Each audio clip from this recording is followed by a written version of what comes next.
Hey guys, I'm Leila. So today you are going to see we're on the test server. That's because we have some brand new champs that are going to be coming to the game. And what I want to do is I want to take some time and I want to show you guys two of them. They're going to be two Shadowkins. We have a legendary and we have an epic. So let's start with the legendary. Her name is Harima and she looks really cool. I think she fits this really well. Like she reminds me of something like she's going to be something like Shadowkin commander, right? Like maybe almost something out of Mulan. That's what this really reminds me of. So for her abilities, debasement is she hits and she has a chance of placing decreased attack. It's also a chance of placing decreased attack on all enemies. So we go from it being from a single enemy to potentially an AoE decreased attack. That's going to be in her A1.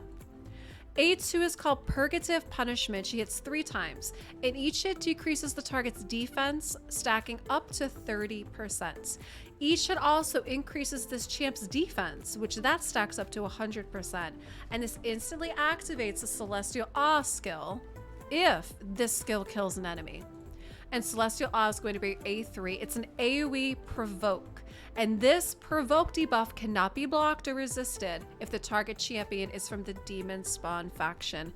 So what I really like about the A3 and here on the passive, Demon Slayer, is enemy ignored defense effects are decreased by 50%. But I like this next part again, how champions from the Demon Spawn faction cannot inflict critical hits on her, and she cannot land weak hits on champions for the Demon Spawn faction. What I think is fun with this is if you guys have checked out my lore story on the Shadowkin, basically what happens with them is their people become overrun by the Demon Spawn. Basically they become enslaved, and it's up to them to rise up and fight back and build these alliances, you know, and try to reclaim their heritage, reclaim their lands and their people. So I kind of like how they added that in, where she seems very anti-Demon Spawn. Now again, I know it's a conditional thing and we do have some other champs in the game that have these faction conditions, but it makes me, you know, still think about, I know I've mentioned this before, how maybe they'll add something into the game for this kind of a mode. You know, maybe these champs will have a use somewhere in this game for something that hasn't been introduced yet. You know, it's like anti-faction kind of thing. So I'm not really sure, but I mean, the sky's the limit, right? They literally could do anything. And then her aura is going to be increases ally resist in arena battles by 80. So this is going to be Harima. She's going to be the legendary force defense champ added to the Shadowkin. And this next one is Suiren. So what I think is really kind of cool about Suiren is if you look at her, she looks like something straight out of Mortal Kombat.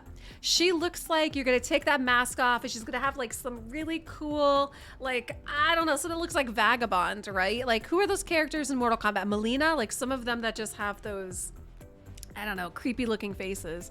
Like that's what she looks like is going to happen if you take that mask off. Something straight out of Mortal Kombat. So with her A1's called Lotus Kiss, hits twice and has a chance for a poison.